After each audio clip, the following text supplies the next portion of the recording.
Ito po yung dead end dito sa Umiray. Ito pong bangka na yan ay naghahatid po yan sa isla ng Peñaroma, ang Hidden Paradise dito sa Umiray, General Nakar, Quezon. Sinilip lang po namin, balak po namin talaga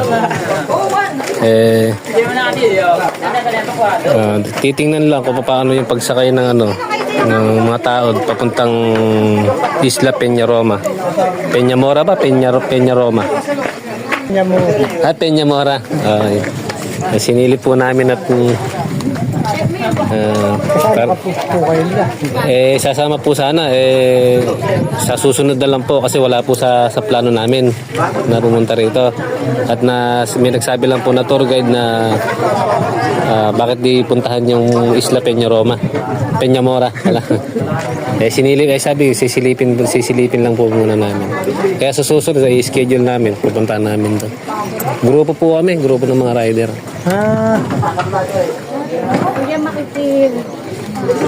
May pagdating po ba doon, may entrance pa sa Peñamora? Wala na. Cottage na lang babayaran doon, cottage. Kakaroon halimbawa, kayo nagluluto, nag-gasol. Gagawin lang ako. Konti lang i-schedule namin. Kung magluluto naman kayo.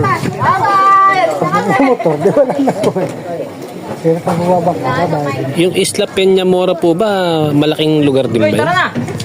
O isla lang siya na Pangalan ko lang kabila lang. Hindi, malaking lugar din ba? Malaking isla rin, gano'n. Kung po siya kabigtong biglaan nito. Kadugtong? Kaya lang maganda talaga. Sabi, 15 minutes lang daw pala punta dyan. Mabilis lang pala.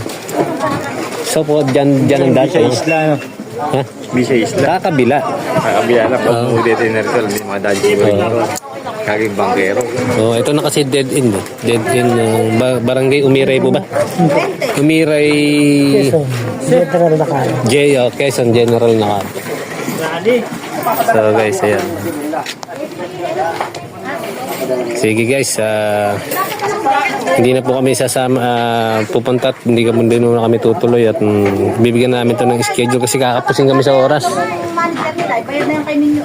Baka gabihin po kami, may pasok pa kami bukas. Sige pa.